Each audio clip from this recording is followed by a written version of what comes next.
যারা জন্ম থেকে নিরামিষ ভুজি, বলতে গেলে মাতৃগর্ভ থেকেই মা নিরামিষ ভোজন করেন এবং তার গর্ভে যেই সন্তান পালিত হচ্ছে তাকেও নিরামিষ খাদ্য দেওয়া হচ্ছে এবং জন্মের পর থেকেই সে নিরামিষ ভোজন করছে।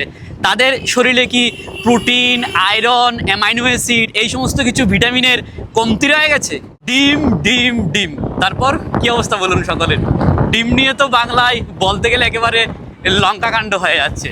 আচ্ছা, একটা কথা আপনারা আমাকে বুঝিয়ে বলুন, কেউ কি বলেছে আপনাদের পাত থেকে কেউ পদ্মার ইলিশ তুলে নিয়ে চলে আসবে?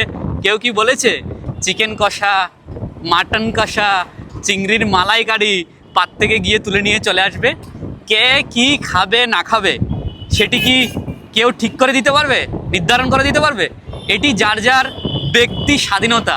আপনি মাছ খান, মাংস খান, যাই খান না কেন, ডিম খান, সেটি আপনার অধিকার, আপনার চয়েস, কেউ আপনাকে জোর করবে না। পশ্চিমবাংলা সরকার পাইলট প্রজেক্ট হিসেবে এই মিড ডে মিলের দায়িত্ব পুরো কলকাতায় আন্তর্জাতিক কৃষ্ণ ভাবনামৃত সংঘ ইসকনকে দিয়েছে। আপনারা একবার দেখুন না, এই প্রজেক্টে যদি সফলতা আসে তারপরেই তো পুরো বাংলায় দায়িত্ব দেওয়া হবে। যদি সফলতা না আসে বন্ধ করে দেওয়া হবে, চিন্তার কোনো কারণ নেই। তো এমন নয় যে ডিম না খেলে বাকি প্রোটিনগুলো বাচ্চারা পাবে না, অ্যামাইনো অ্যাসিড, আয়রন এগুলো থেকে বঞ্চিত হবে, ব্যাপারটা এমন নয়। সমস্ত রকমের খাদ্য থাকবে, যেই সমস্ত উপাদানগুলো নিরামিষ থেকে পাওয়া যায় এমন খাবারগুলো বাচ্চাদেরকে দেওয়া হবে। চিন্তিত হওয়ার কোনো কারণ নেই।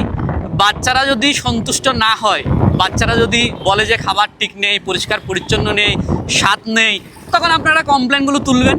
আগে তো দেখুন এই পাইলট প্রজেক্টে ইসকন কি খাদ্য বিতরণ করছে। যদি সফলতা আসে তাহলে দেখা যাবে। সেই সাথে দেখতে গেলে সাউথ ইন্ডিয়া, দেশের বিভিন্ন রাজ্যের 50%-এর অধিক লোক নিরামিষ ভোজন করে।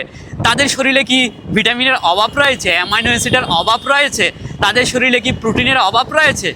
মানে কি বলবো, নিরামিষে যে আপনি সমস্ত কিছু থেকে বঞ্চিত হয়ে যাবেন, প্রোটিন পাবেন না, অ্যামাইনো অ্যাসিড পাবেন না, আমিষ পাবেন না, ব্যাপারটা তো এমন নয়। বিভিন্ন রাজ্যে আপনি সার্ভে করে দেখুন না, এখনও অনেক লোক নিরামিষ ভোজন করেন, তাদের শরীরে কিন্তু কোনো ধরনের ভিটামিনের অভাব নেই।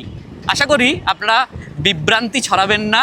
যেই কাজটি দেওয়া হয়েছে ইসকনকে তা করতে দিন। যদি আপনাদের খারাপ লাগে আপনারা অভিযোগ তুলবেন না হয়।